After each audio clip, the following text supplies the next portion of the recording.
Karena harta ini komponen yang manusia berdiri tegak kehidupannya dengannya.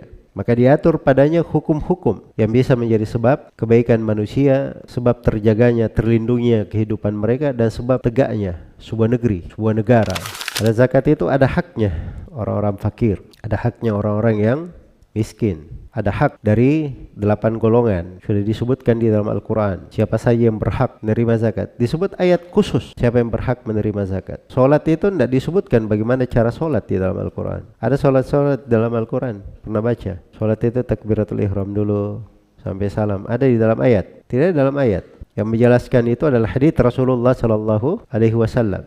Tapi kalau zakat tidak dirinci zakat itu. Dari mana diambilnya, kemudian penyalurannya 8 golongan, itu ada rinciannya. Dan para ulama menulis dari buku-buku terkait dengan harta ini. Karena harta ini komponen yang manusia berdiri tegak kehidupannya dengannya. Maka diatur padanya hukum-hukum yang bisa menjadi sebab kebaikan manusia, sebab terjaganya, terlindunginya kehidupan mereka, dan sebab tegaknya sebuah negeri, sebuah negara. Kayaknya ada buku-buku ditulis oleh para ulama namanya Kitabul Amwal, putar harta-harta. Karena di dalam tegaknya negeri itu ada sumber penghasilan, kekuatannya dari sudut harta. Rasulullah SAW itu hanya 23 tahun diutus oleh Allah sebagai seorang nabi dan rasul.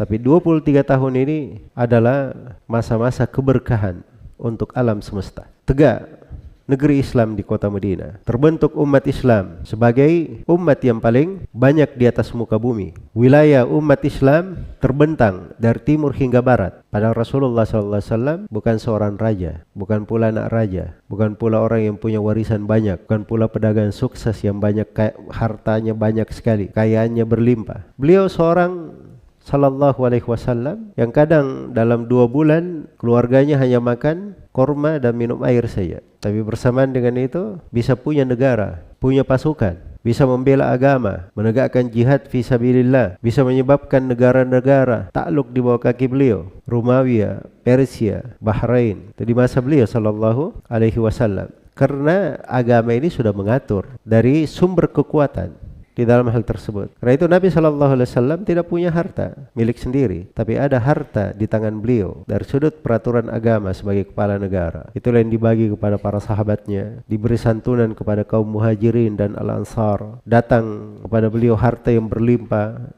dari upeti Bahrain. Itu sumber-sumber perekonomian namanya. Itu ada. Salah satu dari sumber perekonomian ini itu disebut dengan nama zakat. Tapi